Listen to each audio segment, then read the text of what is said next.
Texas A&M beats LSU 49-25. Colin Klein, Marcel Reed, Mike Elko, the Aggies, and their offense get things going. 426 total yards of offense, 224 of that on the ground, which is extremely impressive. 202 yards passing. Marcel Reed, 12 for 21, 2 touchdowns and 2 picks, with only 202 yards passing.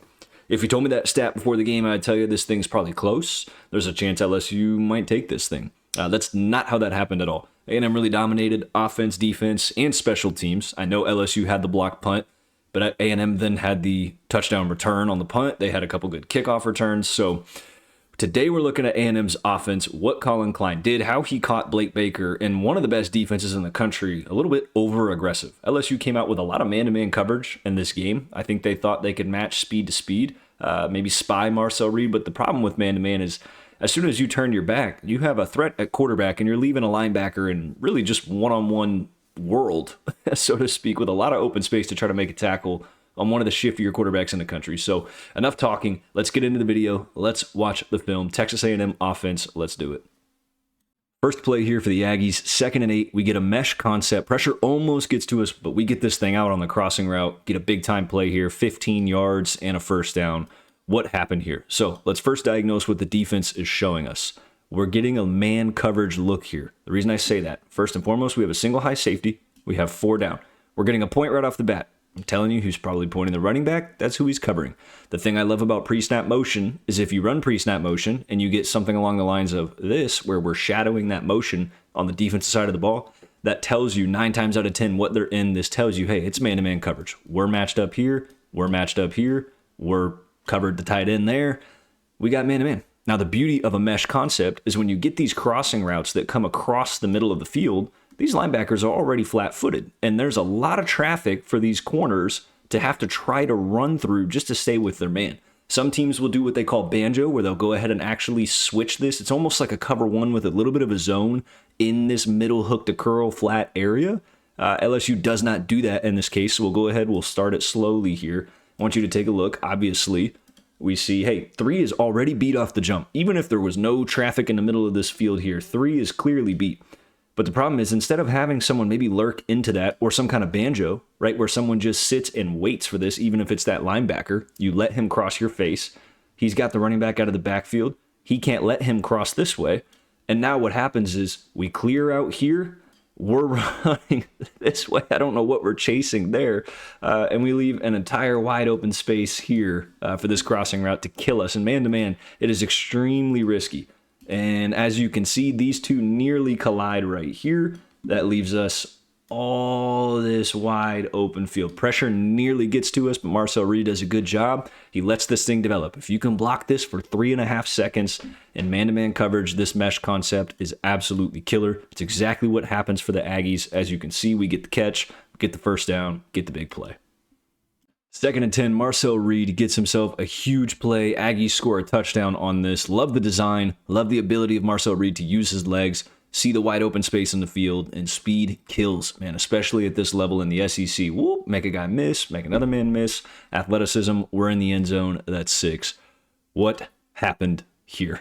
Okay, let's get into it, all right? LSU, yet again, single high safety. We're showing a man-to-man look. I want you to key this linebacker here. I believe that's West Weeks. We're going to come on a blitz, which is going to shift the line to the left. It's a good start. The problem is Marcel Reed and A&M does a wide, skinny boot out to their left, I should say. So LSU shifting to their left. A&M then runs a skinny boot to their left. So the play is moving this direction. What's going to happen is here and here are both going to key. And let me recircle that. All right, so we'll get a fresh start. Here and here, they are responsible for the quarterback and the running back. The problem is we get so much traffic flowing one direction, all flowing this way. We have man-to-man coverage, a safety that's going to end up taking number 7 here. Now, if I had the all-22, I'd show you 7 ends up shooting this seam, beats everybody, and is wide open. Marcel Reed very well could have thrown this ball. If 7 would have even just adjusted this more as like a post, even a skinny post, this thing would have been the easiest throw Marcel Reed's hit. And the reason that is because this whole side of the field is going to be wide open over here. But instead, Marcel Reed runs this thing. A nice little tunnel opens up. So let's just run this step by step here, and I'll show you kind of what I'm talking about. So first thing you're going to notice, we're going to send a blitz. We're going to stunt the line down. So everyone's going to gap down on the defensive line for the most part. We try to send the blitz. A&M does a very good job picking this thing up. Again, we have a spy on the quarterback. We have someone covered in the running back. All right, so we think we're good. Obviously, we're going to start to roll this thing out here, which is going to flow the defense in that direction. The cutback lane then is wide open. This corner ends up all the way out of the picture, and we get some of the widest green grass I think you're going to see in Death Valley in a very long time. So yet again, we are all flowing this way. The entire play is coming this way, where we have blockers here, we have a tandem of blockers here, and we have one of the fastest quarterbacks in the SEC with great vision. As of right now, Marcel Reed sees from essentially this hash mark all the way to the sideline is wide arse open. There is nobody there, nobody accounting for it. Again, this is where man-to-man coverage kind of kills you. He hits it, immediately that speed is just enough for him. There is nobody home. The only thing going home is Marcel Reed, and that home is the end zone. Touchdown, Aggies. Second quarter, Texas A&M is not letting up on the mesh concept, and clearly LSU is not letting up on man-to-man coverage. Instead of 15 yards this time, we pick up 20 to 25 yards. So again, let's watch what happens here, and let's see where Colin Klein is just taking what the defense is giving him. Yet again, we have a single high safety. LSU is really showing us more of a 4-2-5 than anything at this point in the game. You could call this a pseudo 4-3 really if we look at here, but he's in coverage on the bunch trips to the wide side of the field. Again, this is just a simple mesh concept where we're just going to run crossers right across the middle of the field. And obviously, we're going to key our tight end here. He's just going to slip right across. There's way too much traffic. It's man-to-man coverage. There's no kind of banjo. There's no pass-off. He just gets wide open. And A&M is going to continue to take this. And if LSU refuses to sit and let this just come to them instead of trying to follow everything this way, this is just wide open. And these are fairly quick releases. I mean, this is really, like I said earlier, 3.5, max 4 seconds, if that, to get this ball out. It really doesn't even allow your defensive line time to make a play. This thing is out, and it's an open space catch where your athletes are going to have room to run. Even a tight end is picking up 20 to 25 yards. This is huge. Nobody's anywhere, not even in the same area code. As you can see, we had the traffic right here in the middle. We're going that way. We're nowhere in the picture.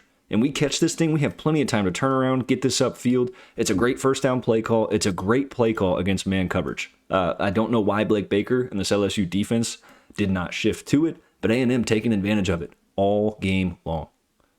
Texas A&M, third quarter, touchdown. This is when it felt like the momentum really shifted in this football game. You got a 3rd and 4, you can hold them to 3. What does Marcel Reed do? He kills you with his legs. You got to be ready for this. Now, this wasn't as much an amazing play call out of Colin Klein, so much so as it was just a great play out of Marcel Reed and just not a good play by LSU individually on this defense. So let's go ahead. Let's dive right into what exactly happens here. So yet again, LSU is going to play at this point, finally, really just a cover 2. They're going to keep everything in front of them. They're going to play a cover 2, only bringing 4, as we can see here, our 4 down linemen. Not a lot of pressure whatsoever.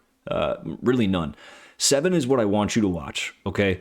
7 here has to, and I mean has to, keep his eyes on the quarterback, regardless of what that running back does. I understand it puts you in a bind, but here's the deal, is as soon as he turns, I want you to notice, he's going to turn his hips and look this direction. So let's recircle this thing. He is going to turn this way. As soon as he does that and loses leverage, Marcel Reed then sees a gap. Pass rush lanes aren't the best, although yet again, I cannot entirely blame the defensive line on this one. Marcel Reed's athleticism, vision, ability sees that.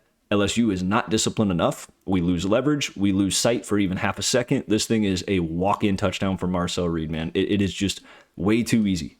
My point exactly. We are completely turned. Marcel Reed sees this. Hey, my throw's not there. I got a lot of white jerseys. I don't understand this route concept here. We got 2 guys almost on top of each other. Love the double slants at this part of the field. I think it's great to try to snap one right across over the linebacker, but way too close. This zig route is great. I love this route. However, LSU's on it, right? There's a chance that we could come down and make that play. Maybe we catch it, but we're probably not getting the first down. Now, we only need to get to the 1, but realistically, it feels like we got to get in the end zone. So our best option is, of course, to hit this gap, and we can hit this. Now, our running back's starting to fade out too, but again, that puts number 7, who I believe is Harold Perkins, in a really tough bind. He's already made the wrong play here by turning around. At this point, way lost leverage. We are now nearly 5 yards into the end zone. If we really wanted, we could turn and pop this thing to the running back. However, pass rush lanes aren't the best. We get too wide. We get too far inside here. Marcel Reed, his speed, athleticism, we're going to get into the end zone. All we got to do is really make one man miss. And as you can see, we don't even have to put the shoulder down. I mean, at this rate, we're already in the end zone. You whiff badly, and A&M scores yet again. Yet again, you guessed it, LSU man-to-man coverage gets burnt. This time, screen game, baby. A&M utilizes it. This really felt like the dagger touchdown in this football game. So yet again, let's watch what went wrong here. If you've watched my film review videos, you know I've never really been a big fan of overutilizing the short side of the field. But here's the beauty about when a team's going to give you man coverage. And again, how do we know that? Well, I can tell you right now. Although the ball has been snapped, I know this looks like there's two men in motion at once. The ball has already been snapped, but there was a pre-snap motion that this fella here was following. So again, now this play call is already in, but this is just even better, right? We're taking away from this side of the field. That then allows us to only have X amount of blocks, which we'll get to then take this entire sideline. And that's exactly what happens. So when we see yet again, we're following this motion. Man coverage. This is perfect. We're going to motion across the face. LSU is going to bring a little bit of pressure. It's man-to-man coverage. We're going to get out leveraged on the outside, and we're going to hit this thing right over him, okay? So we're going to watch this develop. Obviously, we think, hey, I got a free rush. I'm going to come after this thing. Marcel Reed's extremely athletic. Really, any quarterback should be able to complete a screen. This is a great play call at a great time. We're flowing this way. We're flowing this way. We're flowing this way with the motion. We're out of the picture.